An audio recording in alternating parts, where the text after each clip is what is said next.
La rancune envers tes parents ou l'un de tes deux parents va détruire ta vie si tu ignores ce que je te partage. Juste avant de te le dire, abonne-toi à ce compte, je t'aide à améliorer tes relations dans tous les aspects de ta vie. Ce que tu gardes contre tes parents, en fait, tu vas le garder contre toi. On croit souvent que ce qu'on reproche à nos parents, ça leur appartient, que c'est leur problème, leur faute, leur responsabilité. Mais en réalité, toute l'énergie que tu bloques envers eux reste enfermée dans ton propre système. Ce que tu gardes contre la mère, par exemple, c'est que si au fond de toi, tu ressens encore de la colère, de la rancune, ou même une déception envers ta mère, eh bien sache que cette énergie, elle reste pas figée dans ton passé, elle se loge directement dans ton cœur. C'est comme si tu construisais un barrage à l'intérieur de toi, qui t'empêche de recevoir pleinement l'amour, la douceur, le soutien et même l'abondance. Tout ce que la vie essaie de te donner, tu vas pas le laisser en fait entrer.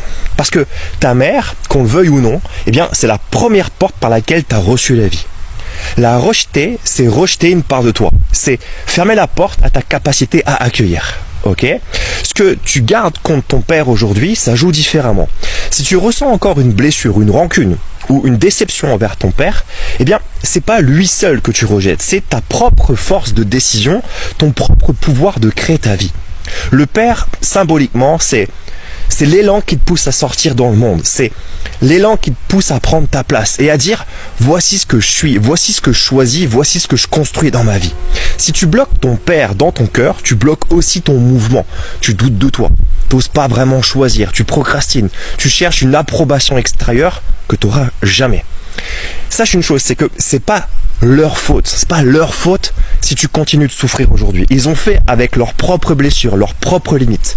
Mais tant que tu gardes cette énergie négative contre eux, tu vas l'enfermer en toi. Et c'est toi qui continues aujourd'hui à payer le prix de ce que tu portes. Libérer ce que tu portes contre ta mère, c'est libérer ton cœur. Libérer ce que tu portes contre ton père, c'est libérer ton pouvoir. Tu crois que tu es en guerre contre eux, mais en fait tu es en guerre contre toi-même. Et le jour où tu oses déposer ces rancunes, non pas pour excuser ce qui a été fait ou pas fait, mais juste pour te libérer, alors tu vas redevenir entier.